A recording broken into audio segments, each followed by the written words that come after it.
Cricket board একটা জায়গায় ব্যর্থ হয়েছে। ক্রিকেট বোর্ডের কোন সেন্সে বলবো, যেটা হচ্ছে যে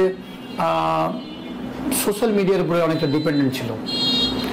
দেখেন আমার এই যে নো ডাউট ফ্যান সাকিবের আছে, আবার সাকিবের বিরুদ্ধেও আছে, থাকতেই পারে, কিন্তু আপনি যখন এই ধরনের কনসেপ্ট নিয়ে যখন আপনি থাকবেন, তাহলে ভবিষ্যতে বাংলাদেশ টিম কিন্তু এই ফ্যানরাই দিবে। যদি আজকে এরকম 300-400 লোক যদি আন্দোলন করে বলে যে এই প্লেয়ারকে আমরা চাই না নেক্সট টাইমে, তখন আপনি কোথায় যাবেন? সে যতই অন্যায় করুক না করুক, ধরুন সাপোজ একটা নেক্সট সিলেকশনে ওয়েস্ট ইন্ডিজে 300 মানুষ যে আন্দোলন করবে যে আমি এরকম একটা প্লেয়ারকে চাই না, তা আপনি কোথায় যাবেন? আপনি নিজের গার্ডস আপনি হারিয়ে ফেলছেন।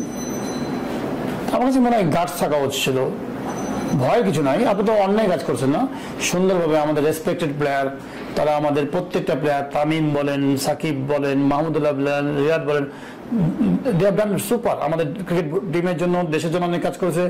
পলিটিক্যাল পার্টটা সরকার দেখবে, আইন দেখবে, বাট আমরা আমাদের সাইড থেকে সম্মান দেওয়ার চেষ্টা করবো, সম্মানের সাথে টাকা বেরিয়ে দেবো। বাদ বাকি পার্ট হচ্ছে তাদের, আমি তো তার পলিটিক্স দেখবো না। দেখেন অবশ্য তো নেবেই, আজ হোক কাল হোক নেবেই। কালকে মাহমুদুল্লাহর অসাধারণ একটা ইনিংস দেখলাম। এক্সপিরিয়েন্স বলে একটা কথা আছে, সেই জায়গাটা কিন্তু এখনো আমাদের ইয়াং প্লেয়াররা নিতে পারেনি। কখনো কখনো সরকারের পক্ষ থেকে বলছে বোর্ড ডিসিশন নেবে, কখনো বোর্ড বলছে সরকার ডিসিশন নেবে, বাট আমি এনভায়রনমেন্ট তৈরি করার জন্য হচ্ছে বোর্ডের দায়িত্ব থাকে। সাউথ আফ্রিকা টিম যখন বাংলাদেশে খেলতে আসলো বা বিদেশি টিমগুলো যখন খেলতে আসে, এই পুরা সিকিউরিটিটা কে তৈরি করে দেয়? সাউথ আফ্রিকান ক্রিকেট বোর্ড কিন্তু বাংলাদেশ গভর্নমেন্টের কাছে পারমিশন নেয় না যে আমি খেলতে আসবো, আমার সিকিউরিটি আছে কিনা। সাউথ আফ্রিকান ক্রিকেট বোর্ড আছে ক্রিকেট বোর্ডের কাছে যে সব ঠিক আছে কিনা, ক্রিকেট বোর্ড ক্লিয়ারেন্স দেয়।